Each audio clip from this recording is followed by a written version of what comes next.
In this video, I will be showing you how to create the links or relationships between the tables. If you remember from the time you set up your orders table, let me just open that now and go into design view. You'll notice that we've got two other foreign keys.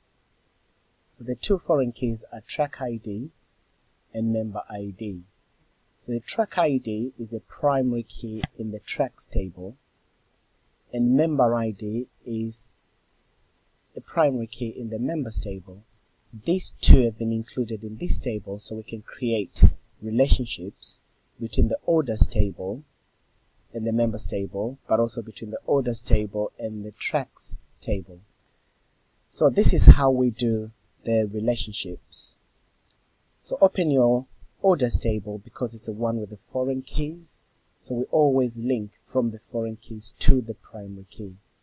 So open the table in design view, click on the data type for track ID, and then click on this drop down arrow and select lookup wizard. This comes up. What we want to do is we want the lookup field to get values from another table. That's the option that we want selected. Click next.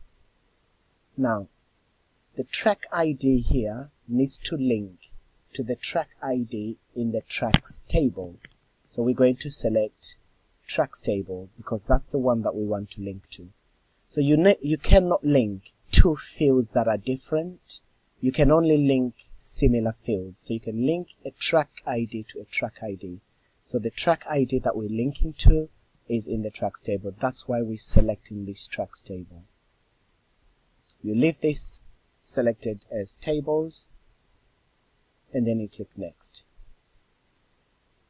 Now, the next bit is where we select the field names that we want to see. Okay? Now, this helps us identify information about the track, because a track ID does not make much sense to us human beings. It's just there for the computer to be able to identify the different tracks uniquely.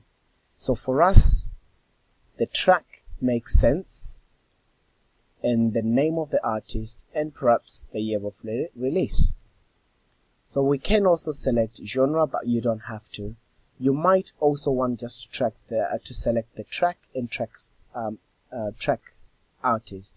It doesn't really matter what you select, as long as the fields you select help you identify what the track ID means. Okay, so I'm going to select these ones here and go next. You might want to sort the tracks in order, so you might want to sort them in order of release here. It's entirely up to you how you want to sort them out. So whichever one you select, it's absolutely fine. So I'm just going to sort mine in order of the track, so in alphabetical order. You only need to sort one field and then go next. Next bit, we're going to leave this as default. It says hide the column, and that's recommended, so we're just going to leave it as that and go to next. The next bit is really important that you select enable data integrity, and what we want to do is to cascade delete. What that simply means is if you delete a track in the tracks table, all related fields or all related records for that particular track will be deleted in the rest of the tables. So we want to make sure that these two options, enable data integrity and cascade delete, are selected, and then we're going to click finish. Says you must be saved before relationships can be created. Save now. Definitely we want to save that, so we click save. The next foreign key is member ID. Again, we want to do exactly the same thing that we've done. Click on the data type, select lookup wizard, leave the first option selected, click next. Now we want to link the member ID to member ID which exists in the members table. So we're going to select members table, leave table selected, and click next. Now in order to identify a member ID does not make much sense to us. So a title, a first name, and a surname might make more sense. So I'm going to select those three fields and select next. I would want to sort these in order of surname, so ascending order or alphabetical order of surname, and then select next. I'm going to leave this as default. I'm not going to make any changes. I'm going to select next, and again, really important, you select enable data integrity and select cascade delete. Select finish. Again, you're prompted to save this. Click yes to save. Okay, and click yes. I'm just going to click the save button again to make sure that everything is saved correctly.